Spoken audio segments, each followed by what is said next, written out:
Hey guys, welcome back from lunch. Thank you for coming back into Jiffy. For those of you who aren't here yet, you aren't hearing me, but maybe later you'll watch this. So, tough crap. Watch it online. Anyway, next speaker up is Skyler Tanner. He is a returning speaker to the 21 convention. He spoke last year for the first time in Orlando, Florida, and now we're here in Austin, Texas, where he lives. Although he wasn't born here. He was born in California, I believe. Yeah, sort of local Texan. His speech this year is titled Strength Training and the Biomarkers of Aging, which is a little bit different than I think it originally was. In all cases, it's going to be awesome. He is a general manager at Efficient Exercise, a good friend, a blogger at SkylerTanner.com, and a complete badass. Welcome, Skyler Tanner, to the stage. Beautiful, beautiful, wonderful. How y'all doing?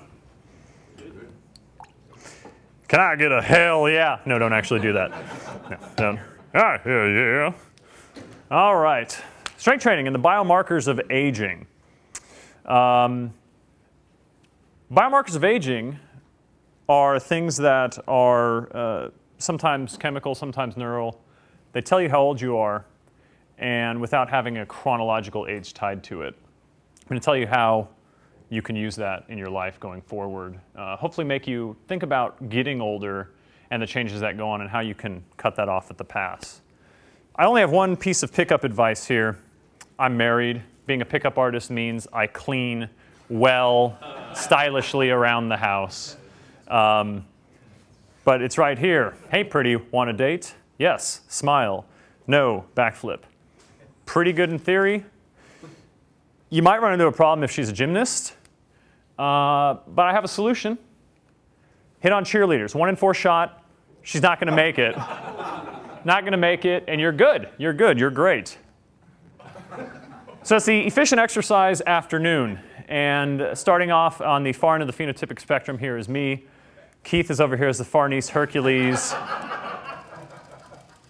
We think of ourselves like this. You might see us maybe a little bit more like this here.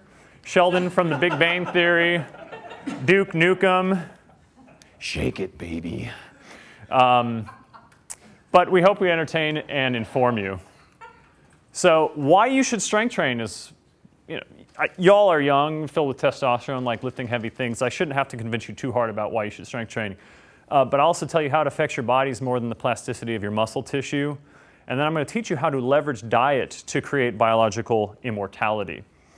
That's probably the only time Marilyn Monroe ever actually lifted weights. She was normally lifting bottles of pills. Why would you want to do these things? To live longer, to live healthier, and to benefit fully from your diet.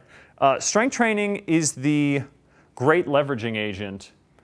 It is a force multiplier. If you eat like shit, it will minimize the damage that you are incurring on yourself. And if you eat pretty dang well, you're going to maximize whatever it is you're capable of getting as far as health is concerned. This is Clarence Bass. He is 70 years old. And I think he owes the world some body fat at that level of leanness. So what are the biomarkers? They are 10 determinants of aging that you are capable of controlling. They are things that tell you how old you would be if you didn't know how old you was. That's from the ageless Negro League pitcher here, Satchel Paige, who was a rookie at the age of 42. And he pitched for about 10 years and did exceptionally well. I modified the biomarkers a little bit because the original 10 included things like ability to regulate body temperature and basal metabolic rate.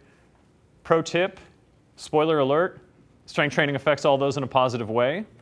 So when this book was originally written, and I'll get to that in a second, it was 25 years ago, we didn't have the genetic technology to see what's going on at that small level. So I have added gene expression and telomere length to the things that we can affect.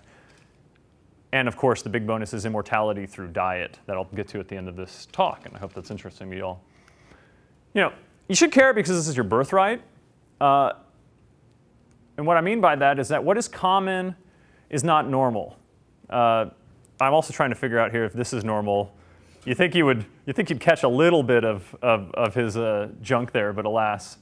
Modern hunter-gatherers enjoy a lifespan of 72 years. Heart attacks and stroke, they appear rare. And degenerative deaths are largely few and confined to early infancy, which is what skews the data. They all die when they're young. drags down the modal age. So this is common in America.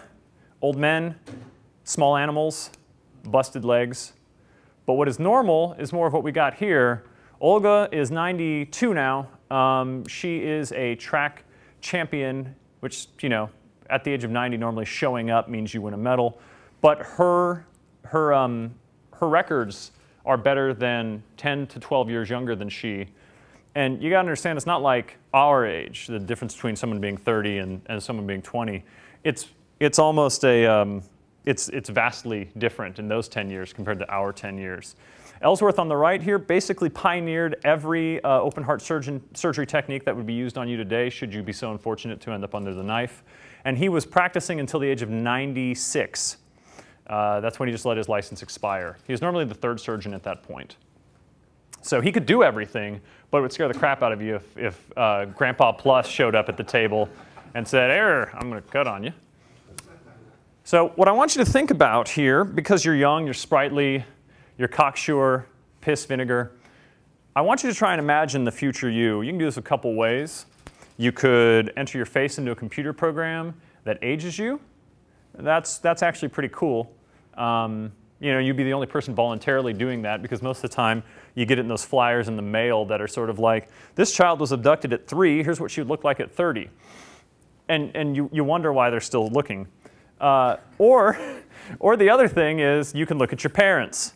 So one day after I spoke last year, I flew across the country to San Diego. This is my father. He has a wonderful walrus mustache. And you can start to see the similarities in in the nose and the eyes.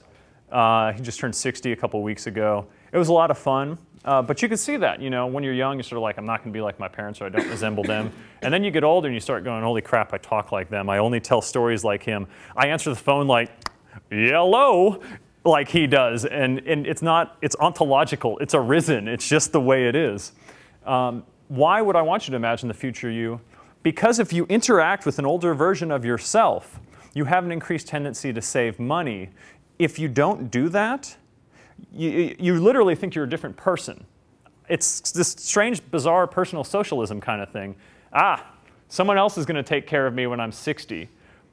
But like compound interest, a little bit today is going to compound to huge health benefits later in life.